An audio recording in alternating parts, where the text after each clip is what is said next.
নমস্কার বন্ধুরা, beauties kitchen and fashion চ্যানেলে আমার পরিবারের সকল সদস্যদের জানাই স্বাগত। তো সকাল সকাল ব্যাগ লোটা কম্বল নিয়ে বেরিয়ে পড়েছি। কি মর্নিং ওয়াক? না, চললাম একটুখানি মস্তি করতে। আর এখন বাজে ওই ধরো 4:30 মতো বাজে। তো 4টের সময় উঠেছি, উঠে রেডি হয়ে আর বেরিয়ে যাচ্ছি। হুট করেই যদিও প্ল্যান প্রোগ্রাম হয়েছে।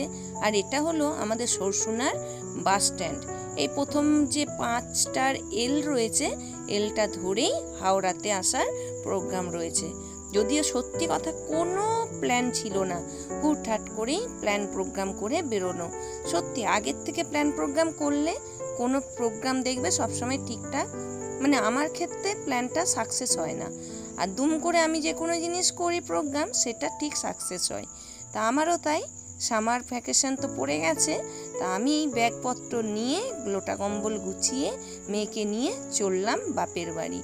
ফুল মস্তি আর আনন্দ করতে, কিছুদিনের জন্য এনজয় করতে, টাইম কাটাতে। মেয়ের ছুটি পড়েছে, সঙ্গে আমারও তো কিছুদিনের ছুটির প্রয়োজন। সবসময় কি আর দৌড়াবো বললে চলে এক্সপ্রেসের মতো? আর স্টেশনে এসেই দেখো বন্দে ভারত ট্রেনটা দেখতে পেয়েছি। আমি অবশ্য দেখতে পাইনি, মেয়ে দেখতে পেয়েছে। মেয়ের অনেক দিনের শখ ছিল, চাপি আর নাই চাপি বন্দে ভারত ট্রেনটাকে দেখবো। তো ভালো, মানে কপালে ছিল, তার হয়েও গেল, সেটা সাকসেস। তো এই বন্দে ভারত এখন বেরিয়ে যাচ্ছে। আর কিছুদিন পরেই এই বন্দে ভারতে করে আমার কিছু বন্ধু বেড়াতে যাবে। তারা ওই যাবে সিকিম। তো সিকিম তো শিলিগুড়ি অবধি এই বন্দে ভারতে করেই যাবে। তাই আর আমারও যে একটুও শখ মানে ইচ্ছা ছিল না সেটা বলবো না, আমারও একটুখানি বন্দে ভারত ট্রেনটা দেখার 16 আনায় ইচ্ছাই ছিল। যা কপালে ছিল, আর মানে দেখাও হয়ে গেল। আর আমরা এখন 6:30টার ট্রেনটা ধরে নিয়েছি। এবারে অবশ্য ইন্দ্রজিৎ যাচ্ছে না, আমি মেয়েকে নিয়ে যাচ্ছি। প্রত্যেকবার তাই হয়, পরে ইন্দ্রজিৎ যায়, আগে আমি আর মেয়েই যাই। তবে এবারে পরেও যাবে না, আগেও যাবে না। কারণ সত্যি কথা বলতে ইন্দ্রজিৎ যেতে এবারে পাচ্ছে না। ওই মা তো বাড়িতে একা রয়েছে। আর দেখো সামনেই ঝড় বৃষ্টি হওয়ার একটা কথা রয়েছে, ওই কারণেই আমরাও তড়িঘড়ি করে বেরিয়ে পড়েছি। তা আমরা দেখো এখন এই তো আরামবাগের কাছাকাছি এসে গেছি। আরামবাগ পেরিয়ে আমাদের তো গন্তব্যস্থল হলো গোঘাট। ওখানে দাদা আসবে, এসে দাদা আমাদেরকে নিয়ে যাবে। আর এই দাদা এসেছে বলেই আমাদেরও আশা। তা দাদা 5 তারিখে চলে যাবে, তার আগে যদি না আসি দাদার সাথে দেখাও হবে না। আবার কবে দেখা হবে তার ঠিক নেই। দাদার সাথে ভালো করে দেখা সেই হয়েছিল আগের বছর গরমের ছুটিতে। আর এবছর মাঝে মাঝে যেগুলো এসেছিল, হয় আমি এসেছি নাই ও আসেনি, নয় ও এসেছে আমি আসিনি, এই রকমই হয়েছে। তো এখন এই তো কামারপুকুর পেরিয়ে গেছি। ট্রেন থেকে নেমেই দাদা এসে গেছিলো। দাদা এসে আমাদেরকে নিয়ে যাচ্ছে। রোদের জোর দেখেছো? আমাদেরও রবিবারে আসার কথা ছিল, কিন্তু ওই রবিবার দিনে ঝড় বৃষ্টি হবে, তারপরে আবার জল টল জমে যাবে, কবে যেতে পারবো, ট্রেন বাতিল হয়ে যাবে। ওই কারণে ইন্দ্রজিৎ বলল তোমরা একটু 1 দিন 2 দিন আগে যাও। সেই কারণেই হঠাৎ করে প্রোগ্রাম চেঞ্জ হয়ে গেল, আর এখন চলে এলাম বাড়িতে। এই তো নিজের গ্রাম, নিজের এই মাঠ ঘাট পুকুর দেখতে পেলে মনটা একদম আনন্দে ভরে যায়। যদিও বাপের বাড়ি যার যেরকমই হোক, সেটা আলাদা রকমই স্পেশাল হয়।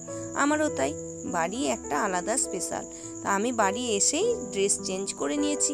আর দাদা তো এখানে দেখতেই পাচ্ছ, সেই বাবি খেতে ভালোবাসে বলে 2টো জিয়ে মাগুর মাছ রেখেছিল। মা স্কুল থেকে এসে গেছে, এসে ওই মাছগুলোকে কাটবে বলে সেইটাকে ঢালছে। তো যদিও আজকে মাছটা হবে না, আজকে ওদেরকে জল পাল্টে রাখা হচ্ছে, মাছটা হবে 2 দিন পরে। আজকের মেনু অন্য রকমই হয়েছে। আর দাদা এখানেতে কিছুতেই মাছগুলোকে তুলতে পারছে না, দেখেছো? আর এদের কিন্তু বড় বড় দাঁড়াও রয়েছে।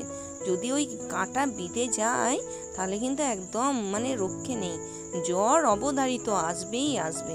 আর ধরতেও পারা যাচ্ছে না, তুলতেও পারা যাচ্ছে না, এমনি স্লিপ কাটে এই মাছগুলো।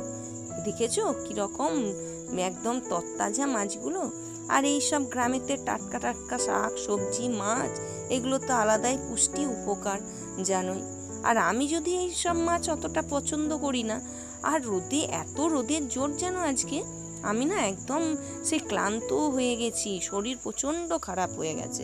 এতটা রাস্তা এসেছি, তারপরে বাইকে করে এসেছি, যদিও আগে অন্যবারের তুলনায় এবারে রোদের জোরটা একটু কমই ছিল, কিন্তু তা ক্ষেত্রেও তা হলেও চারদিকটা ফাঁকা তো তবুও গরমে একটা ভ্যাপসা ভাব ছিল। যাই হোক, একটাকে অবশেষে তুলতে পেরেছে, দেখা যাক এটাকে কি করা যায়। আর মা আজকে কি মেনু বানিয়েছে সেটা একেবারে তোমাদেরকে দুপুরে খাওয়ার পাতেই দেখাচ্ছি, কারণ তারপরে ফ্রেশ হয়ে এর সঙ্গে ওর সঙ্গে দেখা, একটু কথা বলা, এসবগুলো রয়েছে বলে আর ভিডিও অনই করতে পারিনি। দেখতেই পাচ্ছ আজকের পছন্দের মেনু, যদিও আমার মেয়ে দুজনেরই। এটা দেখতে পাচ্ছ, ছানা দিয়ে পটল দিয়ে আলু দিয়ে একটা তরকারি করেছে, ডালনা আর লাউ ডাল, খেটে শাক, আর এটা আলুই পোস্ত, ঝিঙে দিয়ে আলু দিয়ে পোস্ত। কি অসাধারণ খাবার! আর এর তুল্য খাবার আর হয় না, অমৃত। আর সব থেকে তো পছন্দের খাবার আমার ওই দেখছো খেটে শাকটা, কলকাতায় যদি ওটাকে তো পাট শাক বলে। এরপর খাওয়া দাওয়ার পর একটা লম্বা ঘুম দেবো, তারপর বিকেলে আবার ভিডিও অন করবো।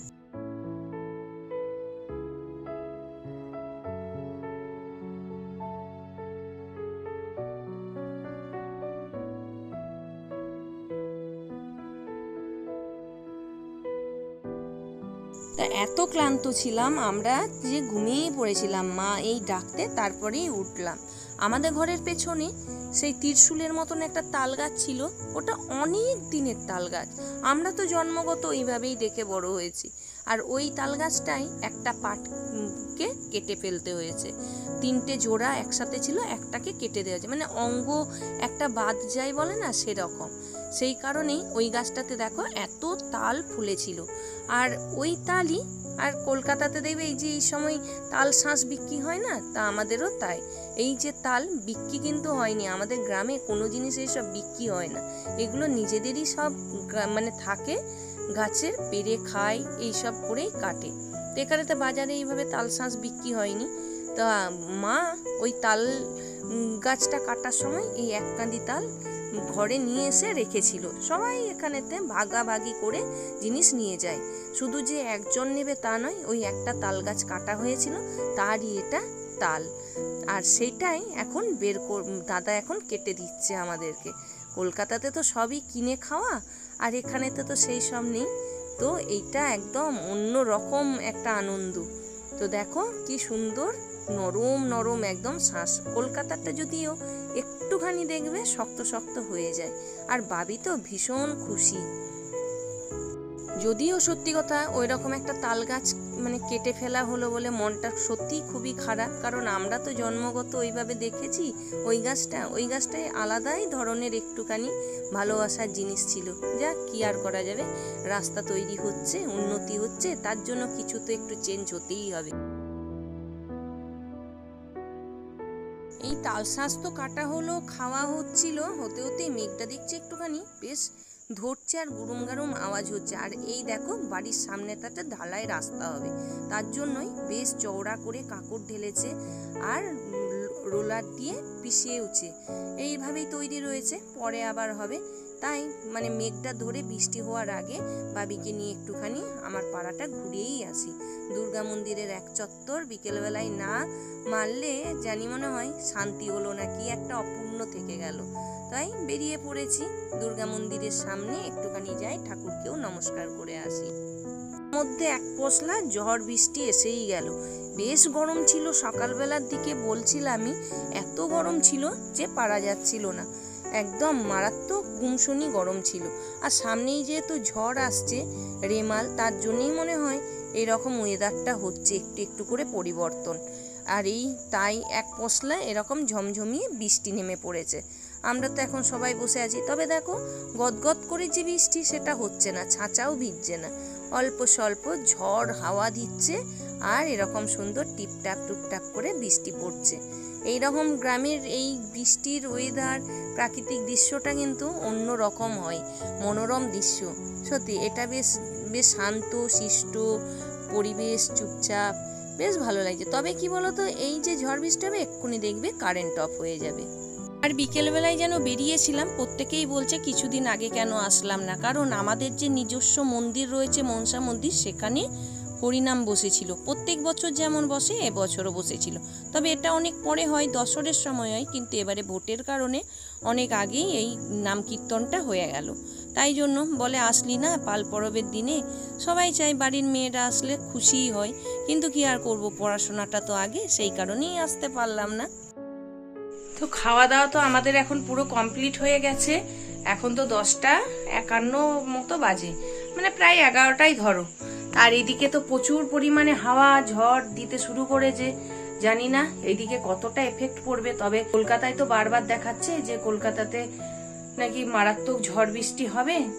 তো জানি না বাবা কি হবে এখন। আমি তো এখানে এসে গেছি, কিন্তু ওখানে মানুষজনদের জন্য চিন্তা একটা থেকেই যাচ্ছে, কি হবে না হবে। এদিকে কিন্তু সকাল থেকে মেঘ ছাওয়া করছিল, দুপুরের পর থেকে একদম প্রচুর পরিমাণে বৃষ্টি শুরু হয়ে গেছে। আর বৃষ্টি শুরু হয়েছে, রাতারাতি কি কতটা বাড়বে তার ঠিক নেই। তাও আমাদের মোটামুটি কলকাতায় যে যজন রয়েছে সবারকে ফোন করা হয়েছে, যোগাযোগ করে যাচ্ছে আমি কন্টিনিউ, কেমন আছে কি করছে না করছে। আর কলকাতাতে ইন্দ্রজিৎ ডিউটি থেকে এসেছে কিনা, যারা রাত্রে বাড়ি ফিরবে সাবধানে যেন প্রত্যেকে বাড়ি পৌঁছে যায়। আর পৌঁছে নিজেদের ঘরে আগে ঢুকে পড়ো, সেফ জোন সবাই, আর নিজের লোকের কাছে পৌঁছে গেলে সুরক্ষিত থাকলে তাহলে একটা নিশ্চিন্তি লাগে। আর এইগুলো তো আমাদের প্রাকৃতিক দুর্যোগ, এগুলো আসতেই থাকবে, হতেই থাকবে, এসব নিয়েই তো আমাদের চলা। তাই এদিকে তো তুমুল হাওয়া দিচ্ছে, আর এইদিকে ল্যাম্পপোস্ট নেই, আলো নেই যে তোমাদেরকে আমি বাইরের দৃশ্যটা দেখাবো। আর কলকাতাতেও নাকি শুনলাম ল্যাম্পপোস্টের আলো টালো সব নিভে গেছে। তো সবাই মোটামুটি রেডি আছে, কতটা কি এফেক্ট পড়বে, কি হবে না হবে সবাই চিন্তায় রয়েছে। তাও বলবো সবাই সাবধানে থাকো, সুস্থ থাকো, নিজেদের সুরক্ষা করার চেষ্টা করো। এইটাই, কত কি হবে এখন দেখা যাক। আর আমাদের খাওয়া দাওয়া হয়ে গেছে, এখন খাওয়া দাওয়ার পরে প্রচন্ড ক্লান্ত, এখন একটু ঘুমিয়ে পড়বো এরকম। আর ওখানে আসলে কি হয় বলতো ক্লান্ত, কারণ ওখানে এতটা পরিমাণ থাকা হয়, থেকে যে যুদ্ধটা আমার চলে সকাল থেকে রাত অবধি, একটা সেকেন্ডও তো জানো যে কোনো স্থিরতা কিছু থাকে না, সারাক্ষণ টোটো করে বেরোনো, কি আর করবো, রেস্ট নেই। এইখানে এসেছি, আসার পরে একটা ধকল, এত গরম পেয়েছি রাস্তায় যে এসে শরীর খারাপ করে গেছিল। মাঝে তো ভিডিও অনই করতে পারছিলাম না, দুপুরে সেই ঘুমিয়েই যাচ্ছি, ক্লান্ত, এত তাকাতে পারছি না। তো এই করে কাটলো। আর রাত্রেবেলা তো মা ডিনারে বানিয়েছিল যেগুলো আমার ফেভারিট, সেগুলো তো হবেই জানো, মাছ মাখা, আলু সেদ্ধ, ডিম সেদ্ধ, আর মা কালকে ছানা কাটিয়ে পটল দিয়ে আলু দিয়ে একটা তরকারি আজকে বানিয়ে রেখেছিল। ছানাটা কালকের কাটানো ছিল, আজকে সেটা দিয়ে সুন্দর করে একটা তরকারি করেছে। অমৃত, অনেকদিন পর মায়ের হাতের রান্না খেলাম, তা ভালোই লাগে সব মিলিয়ে, গল্প গুজব সব করে। আর বাবি ওই ঘরেতে দাদার কাছে শুয়ে আছে জানো, ওই খেলা হচ্ছে আজকে ফাইনাল, তো ও মামার সাথে সঙ্গ, ওর তো মামা পেয়ে গেলে আর কিছু চায় না, সবাইকে ভুলে যাবে। তো ও মামার ওখানেতে দেখছে ফোনেতে, আর আমি এই ঘরেতে চলে এসেছি নিজের ঘরে। এবার শোয়ার পালা, এবার রাত্রে ঝড় বৃষ্টি যা হবে দেখা যাবে। এইদিকে তো সেরকম বলেছে এফেক্ট পড়বে না, কলকাতার দিকটাই ভারী বৃষ্টি হবে, যদি হয় দেখা যায়। তো চলো আজকের ভিডিওটা এখানেই শেষ করছি, যতটুকু পারলাম এখানে এসে আমি তোমাদের সাথে ভিডিও শেয়ার করলাম। তো আজকে চলো ভিডিওটা এখানেই শেষ করছি। যদি ভিডিওটা ভালো লাগে অবশ্যই একটা লাইক শেয়ার সাবস্ক্রাইব করে আমার পাশে থেকো। দেখা হবে আবার এরকম একটা নতুন ভিডিও নিয়ে। আজকে টাটা, গুড নাইট, সবাই সাবধানে থেকো, আবার বললাম নিজেদের খেয়াল রেখো। ব্যাস চলো টাটা।